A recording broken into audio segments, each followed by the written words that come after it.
Hey Aries, Aries rising, sun, and moon. Let's get into your August horoscope. So, Aries, your chart ruler is entering into Libra on August 6th, and Libra is your seventh house. So, this is your opposite sign. This is your polarity. This is your tension point. This is the house of mirrors. And this means that your power dynamics are now playing out within other people or through other people. The seventh house stands for partnerships, enemies, contracts, current marriages, current lovers, exes, even, and they all become mirrors for you. And this is not very flattering. It's actually very uncomfortable because Mars in Libra is uncomfortable. Mars is this initiator. It definitely feels as though there is a dynamic of me versus you. Because when Mars is in Libra, it wants to move, or Mars wants to move, but here Libra has to negotiate, it has to compromise, it has to watch its tone, and that alone can really make you upset. And then a couple days later, on August 9th, Mars is going to be opposing Saturn and Neptune, which are both in your first house. And the first house stands for your body, your personal authority, your point of evolution, your identity. And this means that you are facing these external conflicts and internal limits all at the same time. And you want to act Aries, but Saturn is asking you, hey, you have to prove it. Neptune is saying, is this even happening? Is this even real? And you're second guessing yourself while feeling like you're misunderstood, and you want to take a stand, but it's like you're drowning in like this friction, this fog, and people around you, they might gaslight you, they might trigger you, it might feel like they're stalling you, but it all circles back to you. Right? This is definitely a spiritual identity crisis of initiating something, because there's no one coming to save you, Aries, especially with Saturn being your sign. Saturn is asking you to really redefine who you are, or you say you are all over again without apology, but with clarity. And then also on August 9th, we're all having the full moon in Aquarius, but you're having it in your natal 11th house. And this is the house of community, your long-term wishes, your audience, your social media presence if you have one, but like your long-term goals, and something or someone that you're networking with doesn't even fit anymore.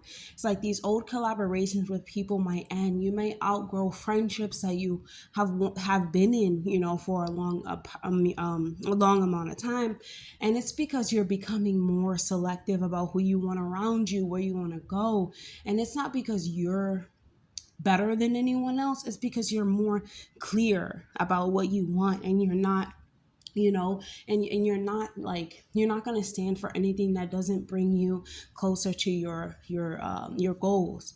And then on the 11th, Mercury is going to be going direct in Leo, and this is happening in your natal fifth house, and your creativity is definitely reactivated. There could have been delays in the way that you express yourself, and they start to loosen, and you get your voice back. And that this is also the house of like pleasure, children, joy, and performing, and you can speak without like it's like you can speak now, and you can say what you mean and mean what you say. On the 11th of August, Venus is going to be conjuncting Jupiter in your natal fourth house. And this is the house of home, roots, and your family bloodline. And for some, it's going to be, for some Aries moon, if this is your moon sign, of course you can experience a blessing, when it comes to home, when it comes to housing, emotional support, even family luck. If this is your sun sign, you can experience a little bit of home drama. I think, it can be more of too much comfort, maybe too many expectations, too much mothering, but if this is your rising sign, it's big, because it's definitely personal to you in some type of way, and it definitely hits home to like who you are as a person. And then on August 22nd, the sun is going to be entering into Virgo, and now this is going to activate your natal sixth house. This is a house of, your daily activities, your systems, your daily life. Something gets exposed. And, if you've been just doing things, like just winging certain things, Virgo season is really going to humble you. It's going to ask you to focus. It's going to demand your attention now on your health, on your work, on your discipline. It's going to ask you to be more disciplined about the things that you're doing and pay more attention to it. But only what matters to you. Remember that, the sixth house is your daily activities. And let's just say, like, you haven't been doing what you need to do on a daily basis. You need to do, but you've just been like doing whatever, or you're just been, half-assing it. That's not going to work anymore. It's going to demand you to get more in tune with it, feel the grind, a little bit more. And on August 23rd, the new moon in Virgo, it's time for you to start over. Aries, start over when it comes to how you handle your body, how you handle your schedule, how you handle your services. You can take on a new position, a new job, you can launch something new. You can restructure how you spend your day, how your life. It isn't very glamorous energy, but this is definitely energy for you functioning. You know what I'm saying? For once, you're actually doing what you need to do. And then on August 25th, you're going to be having Venus entering into Leo, which is your natal fifth house. And this is your joy zone, right? This is your romantic interest. This is, children, creativity, and your art. It's like your art zone and like your visibility. You are feeling magnetic again. You are feeling like you don't need validation. You're feeling like you are the source of this art creativity, and people will start to notice. And please make sure that you're not performing a version of yourself that you have already outgrown, Aries. Saturn is in retrograde, but it's not going to allow you to do that. Trust me.